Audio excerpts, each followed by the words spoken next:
હાલો મિત્રો, કેમ છે? હું હિરેન. મારા સભી ભાઈબંધ દોસ્તારો, બધા મિત્રો સૌને મારા નમસ્કાર. મિત્રો, આજકાલ બધા લોકોને બ્લોટિંગ એટલે કે પેટ ફૂલી જવાની સમસ્યા હોય છે. કંઈ પણ ન ખાતા હોય, ઓછું ખાતા હોય કે વધુ ખાતા હોય કે ગમે ત્યારે એને પેટ ફૂલી જવાનો પ્રોબ્લેમ રહે છે. ઘણા લોકો એવો ફરિયાદ કરે છે કે ભાઈ હું ઓછું ખાઉં છું તોય મારું પેટ કેમ ફૂલેલું ને ફૂલેલું રહે છે. તો ફૂલી જવું, પેટ ફૂલી જવું એ આજ હવે આમ બાબત થઈ ગઈ છે મિત્રો, કેમ કે આપણી જીવનશૈલી જેવી છે. તમે જો, પેટ ફૂલી જવું એટલે કે બ્લોટિંગ. બ્લોટિંગ શું કામ થાય છે? આપણી રોજબરોજની જિંદગીમાં આપણે એવી કેટલી એવી ભૂલો કરતા હોય છે કે જો ન ખાવાનું આપણે ખાઈએ છીએ, ન કરવાની પ્રવૃત્તિ કરીએ છીએ, ન ખાવાનું હોય એ ખાવાનું ખાઈએ છીએ, જ્યારે સૂવું જોઈએ ત્યારે સૂતા નથી, મોડા મોડા આપણે સૂઈએ છીએ. આવી તો કેટલી એવી પ્રક્રિયા છે કે જેને લીધે આપણા પેટ ઉપર, આપણા શરીર ઉપર અસર થાય અને આપણું પેટ ફૂલેલું ને ફૂલેલું રહે. તો મિત્રો, હું 8 થી 10 એવા કારણો કહીશ કે જે આપણા જીવનમાં આપણે કોઈ ને કોઈ રીતે આપણે આ વસ્તુ કરીએ જ છીએ, જેને લીધે આપણું પેટ ફૂલેલું ને ફૂલેલું રહે છે. હવે આવું ટોપિક વાઇઝ હું લઈશ કે આ બધી વસ્તુમાં તમારી સાથે તમે સરખાવી જોજો. તો પહેલી વાત તે કાર્બોહાઈડ્રેટની વાત આવે તો કે આપણા જીવનમાં આપણે એવા બધા કાર્બોહાઈડ્રેટ ને સ્ટાર્ચ ખાઈએ છીએ કે જે આપણે ન ખાઈએ. કાર્બોહાઈડ્રેટના બે પ્રકાર હોય છે, એક સિમ્પલ કાર્બોહાઈડ્રેટ અને એક છે કોમ્પ્લેક્સ કાર્બોહાઈડ્રેટ. હવે જો મિત્રો, જે સિમ્પલ કાર્બોહાઈડ્રેટ છે, જે સીધું આપણા શરીરમાં ફેટ જમા કરે છે, તેમાં છે એક તો ખાંડ અને બીજો છે એક મેંદો. આ બે વસ્તુ આપણા શરીરમાં સીધું કેલરી વધારવાનું કામ કરે છે, સીધી ફેટ વધારવાનું કામ કરે છે મિત્રો. ખાંડનું તો તમે જાણો જ છો કે ખાંડમાં કોઈ પણ જાતની એવા વિટામિન્સ કે મિનરલ્સ એવું કાંઈ પણ આવતું નથી મિત્રો. અને ખાંડ એ સીધું માત્ર એક એનર્જી, એક કેલરી છે. તમે જો દોડો કરો, કામ કરો તો જ એ ઓગળે, નકર સીધું ફેટમાં રૂપાંતર થાય છે, ડાયાબિટીસની આવકારે છે. અને મેંદાની તો તમને ખબર જ છે કે મેંદો આપણા શરીરમાં પચતો નથી. જે પાચન તંત્રની જેટલી દિવાલો એમાં ચોંટી જાય છે, જેને લીધે ખોરાક જતો નથી અને પચતો નથી, જેને લીધે ગેસ, એસિડિટી અને અનેક એવા પેટના રોગો થાય છે કે જે આપણી માટે બહુ નુકસાનકારક છે. આ પેટ ફૂલી જવાનું કારણ એ આ છે. તમે મેંદો બહુ ખાતા હોય રોજબરોજના જીવનમાં તો તમે ચેતી જશો. તો આ થઈ સિમ્પલ કાર્બોહાઈડ્રેટ. હવે બીજું આવે છે કોમ્પ્લેક્સ કાર્બોહાઈડ્રેટ. આ કોમ્પ્લેક્સ કાર્બોહાઈડ્રેટમાં શું હોય છે? જેમ કે ઘઉં છે, બાજરો છે, મકાઈ છે, આમાં બધામાં કાર્બોહાઈડ્રેટ તો હોય જ છે, પણ સાથે સાથે બીજા એવા જરૂરી વિટામિન્સ, મિનરલ્સ ને કાર્બોહાઈડ્રેટ ને ફાઈબર હોય છે જે આપણા શરીરના જીવન માટે બહુ જરૂરી છે. તમે એવી બધી કોમ્પ્લેક્સ કાર્બોહાઈડ્રેટ લ્યો, જીવનમાં તમારા સામેલ કરો. ખાંડ અને મેંદો મેકી દો, જે સિમ્પલ સીધું તમારા શરીરને અસર કરે છે, એ બધું મેકી દો. આવા કોમ્પ્લેક્સ કાર્બોહાઈડ્રેટનું તમે રોજ ખાઓ, જેથી કરીને આપણે કાર્બોહાઈડ્રેટ મળી રહે, પણ કેવા વિટામિન્સ વાળા કાર્બોહાઈડ્રેટ, વિટામિન સાથે મળે છે મિત્રો, બરોબર? તો હવે ધ્યાન રાખો. બીજી વાત છે ફેટી એસિડ ખોરાક. તો કે ફેટી ખોરાક કયો છે મિત્રો? તો કે ભાઈ આપણા શરીરમાં ફેટ વધારે એવો ખોરાક. તમે જુઓ, સવાર પડતા જ તમે ઘણા લોકોની એવી ટેવ હશે કે ગાંઠિયા ખાવાની દુકાને પોગી જાય મિત્રો. 100 ગ્રામ ગાંઠિયા ખાય, 200 ગ્રામ ગાંઠિયા ખાય, બરોબર છે. ભજીયા ખાય, ભજીયા વિના તો એને સવાર ન પડે મિત્રો, બરોબર છે. એટલે આ બધી જે વસ્તુ તળેલી છે એમાં બધામાં સેચ્યુરેટેડ ફેટી એસિડ આવે, જે તમારા શરીરને સીધી અસર કરે, ફેટ વધારવામાં કારણ છે. જે તળેલું જેટલો ખોરાક છે ને એ બધો ફેટી એસિડ વાળો આવે છે, એ તમારા શરીરમાં ફેટ વધારવાનું ફૂલ કામ કરે છે અને તમારું પેટ આખું આમ ફૂલી જાય છે. તમે ચેતી જાજો, જેટલી બધી ફેટ વાળી વસ્તુ છે, જેમ કે માખણ છે, ચીઝ છે, પનીર છે, આવી બધી વસ્તુ જે છે ફેટી ખોરાક વાળી, ફેટી એસિડ વાળી, એ બધી વસ્તુ તમે બંધ કરો ધીરે ધીરે, જેથી કરીને તમારું પેટ ફૂલે નહીં, તમારા શરીર એકદમ એક્ટિવ રહે અને તમે પટલા રહો. બધી થઈ ફેટી ખોરાક થયો. હવે ત્રીજી વાત, તો કે ગેસી ફૂડ. તો કે ગેસી ફૂડ એટલે શું? કે જે પેટમાં ખાવાથી આપણને ગેસ કરે. તો કે ગેસમાં શું થાય, કેવી રીતના ગેસ થાય? તો કે એવો ખોરાક જેમ કે બીન્સ છે, રાજમા છે, વટાણા છે, પછી સબ્જીમાં છે કોબી, ફ્લાવર, આ બધી વસ્તુ છે એમાં આખું તો તમારું જે છે, તમે જો હરખી રીતે પચાવવું ન હોય તો હરખી રીતે તમે ચાવીને ન ખાઓ, બરોબર છે. અને જો માપમાં તમે ન ખાઓ, વધુ પડતું ખાઈ લ્યો, તો આ બધી વસ્તુ શરીરમાં ગેસ કરે છે મિત્રો. એમાં એક રેફિનોઝ નામનું તત્વ આવે છે જે આપણા શરીરને ફૂલાવવાનું કામ કરે છે. તો મિત્રો, આવી જે બધી ગેસ વાળી વસ્તુ છે, ગેસ થાય એવી વસ્તુ, એ ખાઓ, આપણા માટે કઠોળ જરૂરી છે, પણ એ બધી માપમાં વસ્તુ ખાઓ. જાજી ખાશો તો તમને ગેસી ફૂડ થાય, તે તમારું પેટ ફૂલી જશે. તો મિત્રો ધ્યાન રાખજો આ વસ્તુ. હવે બીજી વાત છે ડેરી પ્રોડક્ટ. હવે ડેરી પ્રોડક્ટમાં તો કઈ કઈ બધી ઘણી વસ્તુ આવે છે ડેરી પ્રોડક્ટમાં.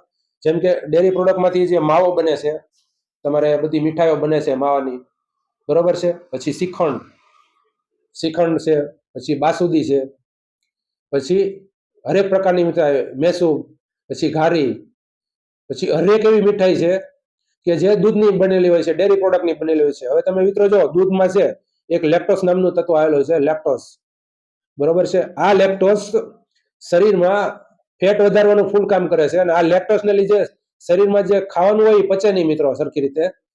આપણને લેક્ટોસમાં જે ગ્લુકોઝ નહીં હોય તો એ આપણા શરીરમાં હાનિકારક છે મિત્રો, બહુ વધુ લેવું ન જોઈએ નહીં. આ બધી વસ્તુ છે. લેક્ટોસ ફ્રી વાળું જે આઈસ્ક્રીમ આવે છે એ તમે ખાઈ શકો છો, પણ લેક્ટોસને લીધે આપણા શરીરના પાચન તંત્ર ઉપર અસર થાય છે મિત્રો, અને ખાવાનું પચે નહીં, જેથી કરીને આપણું પેટ ફૂલી જાય છે મિત્રો, બરોબર.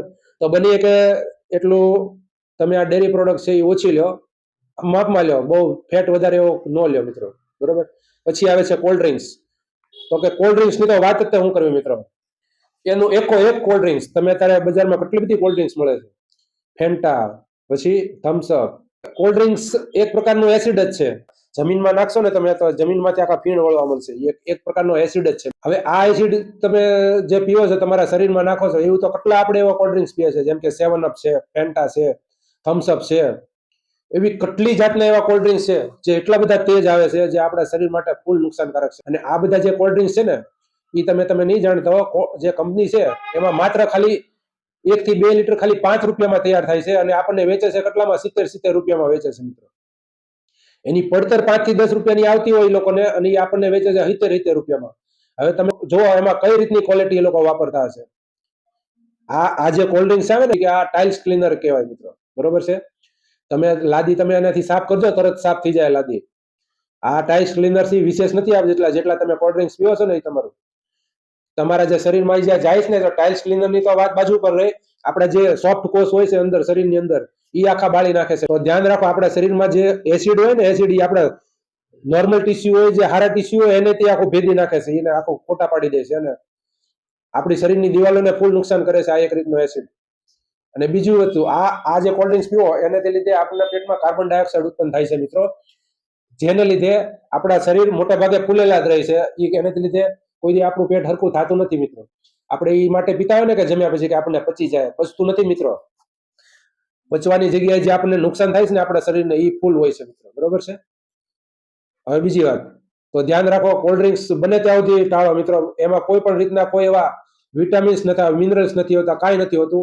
ફક્ત આપણા શરીરને એમ લાગે કે હાલો આપણે ખાવાનું જે બધું અટકી ગયેલું હોય એ નીચું બેસી જાય છે. બાકી આમાં એક કોઈ જાતના વિટામિન્સ નથી હોતા કોલ્ડ ડ્રિંક્સમાં. તો મહેરબાની કરીને એ બધી વસ્તુ બંધ કરો. બીજી વાત, અત્યારે લગ્ન પ્રસંગની આવશે, બરોબર. કોઈ પણ ઠેકાણે લગ્ન પ્રસંગ હોય, જેવા લગ્નની આવે, આપણે સગા સંબંધીમાં જમવા જાય છે ને, આપણામાંથી મોટા ભાગના ટેવ છે કે પારકું ભાડે નથી ને ફૂલ આપણે જમી લેવાનું. આપણે આમ જાણે કે એવું મને જેવું થઈ જાય કે હાલો જેટલું એટલું ખાઈ લઈએ, બરોબર છે. તમે જુઓ, લગ્નમાં જાઓ, એમાં કેટલી બધી વસ્તુ હશે. મીઠાઈ, એક બાજુ મેસૂબ હોય, એક બાજુ ઘારી હોય, એક બાજુ દૂધપાક હોય, એક બાજુ હલવો હોય, એક બાજુ રબડી હોય, એક બાજુ ગુલાબજાંબુ હોય, ત્યાં પાછું બીજા સામે ઠેકાણે ઢોસા હોય, પછી ઈડલી સંભાર હોય. આવી બધી કેટલાક સ્નેક આપણને એ લોકો આપે છે. આ નહીં તો આ ખાવ, આ નહીં તો આ ખાવ. હવે ભાગ્ય જ કોઈ એવું હશે કે જે આમાંથી છૂટી શકે મિત્રો. કેટલું ખાય છે, 5-6 બટકા આના ખાય, ફરી પાછું એમાંથી મન ભરાય તો સામે ઢોસા ખાવા હોય જાય, ફરી પાછું એનું મન ભરાય તો સામે ઈડલી સંભાર ખાય. આવું ને આવું તો કેટલું પેટમાં એ નાખી દે છે એ વખતે, જયારે આપણા લગ્ન પ્રસંગ હોય ત્યારે. ઉપરથી પાછા ગુલાબજાંબુ ખાય, રસગુલ્લા ખાય, સ્નેક ખાય ઉપર, બરોબર છે. હવે તમે જુઓ, આપણા પેટમાં આપણું કેટલું પચાવી કોની તાકાત નથી મિત્રો, કે આપણે જેટલું ખાય છે એ પચાવીએ કે એ સમય, બરોબર છે.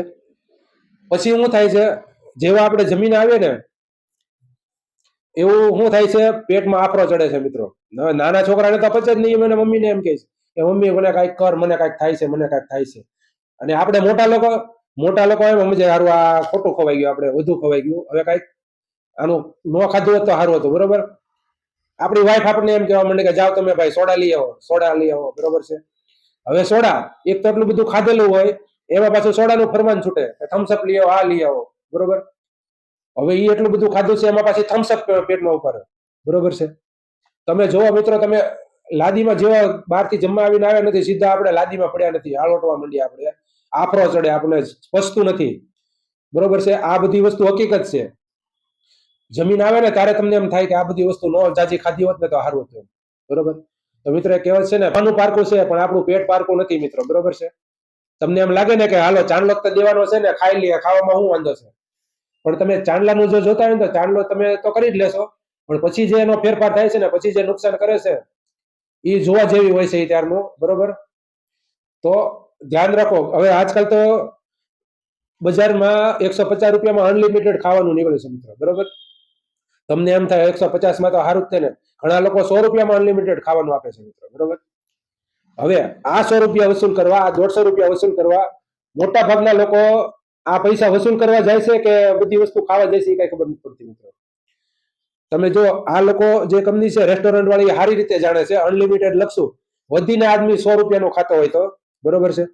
પણ જયારે અનલિમિટેડ ની વાત એ લખે ને કે 150 અનલિમિટેડ કે 100 રૂપિયામાં અનલિમિટેડ, એટલે આપણે હદબાર વિનાનું ખાઈ લઈએ છીએ મિત્રો. આપણે ભૂખ ન હોય ને તોય વધુ ખવાઈ જાય છે. યાર આપણે ક્યાં પૈસા જાય છે, ફિક્સ તો છે નહીં ને, હાલો આપણે ખાઈ લઈએ, બરોબર. એની મેળાએ જ વધુ વસ્તુ ખવાઈ જાય છે 150 રૂપિયામાં અનલિમિટેડ. એમ જેટલી વસ્તુ હોય આવવા દો પેટમાં, આવવા દો, આવવા દો. તો તમે જોવો મિત્રો, આપણે અમુક અમુક વખતે એવી બધી ભૂલો કરીએ છીએ ને કે વાત ન પૂછો. આ પેટ વધવાનું કારણ આ છે. તમે બિનજરૂરી જે બધી વસ્તુ ન ખાવાની હોય તમે માપ માર્યો. એક વસ્તુ છે ને કે તમે શરીરની જે હોજરી હોય એને 3 ભાગ પાડો. પહેલો ભાગ તમે ખાવાનો રાખો, બીજો ભાગ લિક્વિડ માટે રાખો, અને ત્રીજો ભાગ તમે ખાલી રાખો પેટને, જેથી કરીને તમે જે ખાધેલું છે અને લિક્વિડ સાથે મળીને એ આપણે જે ત્રીજો ભાગ ખાલી છે એમાં એ પચી જાય મિત્રો. આપણે હોજરીમાં, આપણે લીવરમાં આપણી ખાલી જગ્યા જ નથી રાખતા, એ પચી શકે, જેથી કરીને આપણે ઉલટી થાય, ઉપકા થાય, ખાટા ઓડકાર આવે, આ બધું થાય છે અને પેટ ફૂલે અલગ, બરોબર મિત્રો. તો ખાસ વાત યાદ રાખજો, ઓવર ઇટિંગ કોઈ દી ન કરો. આપણે વધુ ખાઈએ તો એટલી શક્તિ મળે છે, ઓછું ખાઈએ તો એટલી શક્તિ મળે છે. ઉલટાનું હું તો કહીશ, ઓછું ખાવ ને તો તમે વધુ જે ખાવ ને એની કરતા વધુ શક્તિ તમારામાં મળશે મિત્રો, બરોબર. તો આ ધ્યાન રાખજો, કોઈ દિવસ કોઈ પણ લગ્ન પ્રસંગમાં ઓવર ઇટિંગ થી બચજો મિત્રો. આપણું પેટ છે, બીજાનું પેટ નથી, બરોબર. હવે બીજી વાત, તમે પેટ ફૂલી જવાનું એક એ કારણ છે કે તમે જાજુ પ્રમાણમાં તમે મીઠું ખાવ છો. હવે તો વિચારી લો, મીઠું જે વસ્તુ છે ને આપણા શરીરમાં પાણીનો ભાગ વધારે છે મિત્રો. ઘણી વાર ડોક્ટર પાસે આપણે જાય, ઘણાને છે ને હાંધા હોય, પગના હાંધા હોય, કોણી હોય, પાણી હોય, એમાં પાણી ભરાઈ જાય છે મિત્રો. તો ડોક્ટર શું કહે છે, તમે ખાવામાં મીઠું ઓછું કરી નાખો મિત્રો, બરોબર. જે લોકોને મીઠું વધુ ખાતો છે ખાવા પીવામાં, એ લોકોને જોજો તમે પગમાં પાણી ભરાઈ જશે, ગોઠણમાં જોઈન્ટ હોય એમાં બધું પાણી ભરાઈ જશે, અને હોજા આવી જાય, પગમાં હોજા આવી જાય. તો એનું કારણ એ આ જ છે. પેટમાં હોજો આવે, પેટ ફૂલી જાય, એનું કારણ એ આ જ છે, પાણીનું પ્રમાણ વધી જાય છે, બરોબર. તો આ જે બધી વસ્તુ મેં 8 લોકોને એવી ટેવ હોય છે કે જમ્યા પછી એ લોકો તરત સુઈ જાય છે મિત્રો. તો મિત્રો જમ્યા પછી કોઈ દી પણ તરત ન સુવો, જેવું તમે જમ્યા નથી ને સીધું આડે પડખે થયા નથી મિત્રો.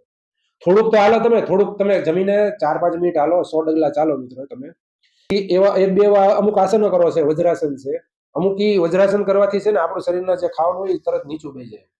તમે થોડુંક ચાલો, પછી તમે થોડીક વાર સુવો. વામકુક્ષી કીધી છે જમીને, એ સારી છે, પણ તરત ને તરત નહીં સુઈ જવાનું મિત્રો. તમે થોડોક સમય રહીને, થોડોક 5-10 મિનિટ ચાલીને તમે સુવો, જેથી કરીને આપણા પેટમાં જે ખાવાનું હોય એ પચી જાય મિત્રો, બરોબર છે.